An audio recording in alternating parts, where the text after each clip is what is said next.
Halo semuanya, selamat datang. Hari ini kita mau lihat lebih dalam nih soal sebuah transisi, sebuah pergeseran digital yang gede banget yang lagi terjadi di hidup kita. Ini bukan cuma soal aplikasi baru loh, tapi soal gimana cara kita berinteraksi sama informasi dan sesama kita itu berubah total. Oke, yuk langsung aja kita bahas. Pernyataan yang lumayan provokatif ya. Ini langsung dari sumber kita dan jadi pusat dari obrolan kita hari ini. Maksudnya bukan berarti Google sama Facebook bakal tutup besok ya. Tapi peran mereka sebagai pusat dunia digital kita itu lagi diuji habis-habisan. Mungkin ini tantangan terbesar mereka. Jadi, ini tuh lebih dari sekedar aplikasi baru yang lagi ngetren. Kita lagi ngomongin perubahan yang sangat mendasar. Soal gimana kita sebagai manusia berhubungan sama teknologi. Fondasi internet yang udah kita kenal selama 2 dekade ini, nah itu lagi goyang.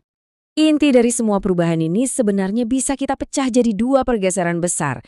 Gampangnya, kita lagi pindah dari yang tadinya cuma konsumen pasif di dunia maya, jadi peserta yang jauh lebih aktif. Nah, artinya apa sih? Yuk kita lihat. Kalau dibandingin gini, kelihatan banget bedanya.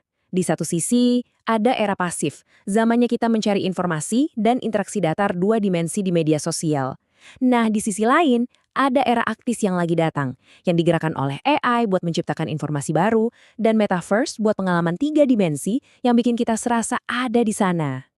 Oke, kita bedah dulu yang pertama. Soal data. Dulu, kita tuh pasif banget sama data. Kita buka Google buat nyari sesuatu kan? Nah sekarang, dengan AI generatif, kita udah nggak cuma nyari. Kita bisa minta AI buat menganalisis, merangkum, bahkan menciptakan sesuatu yang benar-benar baru dari nol. Bedanya jelas banget di sini. Kalau pakai mesin pencari, peran kita itu pencari. Hasilnya, ya daftar link yang seabrek yang harus kita pilah-pilah lagi sendiri. Tapi dengan AI, peran kita naik kelas, jadi pencipta. Kita menganalisis dan mensintesis, dan hasilnya itu bisa berupa kesimpulan atau ide yang fresh yang belum pernah ada sebelumnya.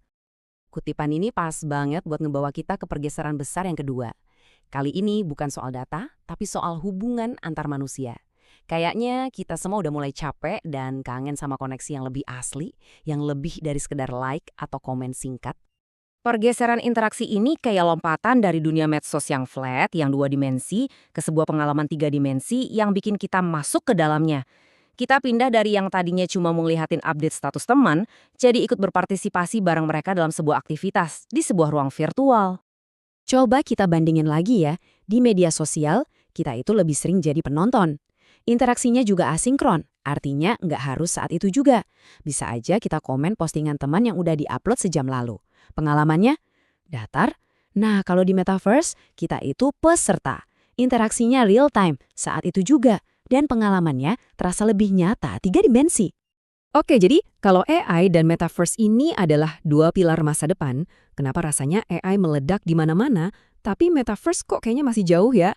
Ini pertanyaan penting yang ngebawa kita ke medan perang yang sesungguhnya. Perang untuk mendapatkan akses. Nah, ini dia pertanyaan yang mungkin ada di kepala kita semua. Kita dengar investasinya triliunan, tapi kok kayaknya kita belum benar-benar tinggal di Metaverse ya? Jawabannya itu ada di satu kata, gesekan atau keribetan. Ini dia penghalangnya. Metaverse itu banyak maunya. Kita harus beli headset yang harganya lumayan, terus pasang alat itu di muka kita. Dan intinya, kita harus ninggalin dunia nyata buat masuk ke dunia yang benar-benar baru. Itu gesekannya gede banget buat orang mau mulai pakai. Dan disinilah AI punya keunggulan telak yang nggak bisa dibantah. AI itu nggak nyuruh kita kemana-mana. AI nggak minta kita beli alat baru. AI malah nyamperin kita langsung ke perangkat yang udah kita pegang dan pakai setiap hari. Kesenjangan aksesnya ini jauh banget. AI bisa kita akses lewat HP yang hampir semua orang punya. Sementara headset VR cuma segelintir orang. AI itu nyatu banget sama hidup kita, jadi rasanya kayak evolusi alami, bukan revolusi yang bikin repot. Jadi, poin utamanya di sini, Metaverse itu minta kita beradaptasi sama sebuah revolusi besar.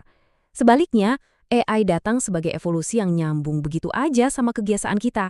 Nah, ini perbedaan mendasar yang ngejelasin kenapa yang satu melesat cepat, sementara yang satunya lagi masih tertatih-tatih.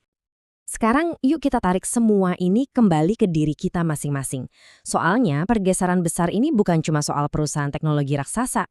Ini soal peran kita semua di dunia digital yang lagi ditulis ulang. Coba lihat perjalanan ini. Dulu, kita mulai sebagai konsumen pasif di eranya mesin pencari. Terus, kita jadi peserta di era media sosial. Dan sekarang, di era AI, peran kita yang paling keren adalah sebagai pencipta. Kita nggak cuma mengkonsumsi, kita juga menghasilkan. Jadi, kalau ada satu hal yang perlu banget kita ingat dari semua ini, ya inilah intinya. Seluruh dunia digital kita lagi bergeser. Dari model di mana kita cuma nonton dan terima, ke sebuah model di mana kita ikut berpartisipasi dan bahkan ikut menciptakan. Nah, ini ninggalin kita dengan sebuah pertanyaan besar buat direnungkan. Dengan kekuatan baru untuk menganalisis, mensintesis, dan menciptakan di ujung jari kita, tanggung jawabnya sekarang ada di kita. Kira-kira sebagai arsitek baru di era digital ini, apa ya yang bakal kita bangun bersama?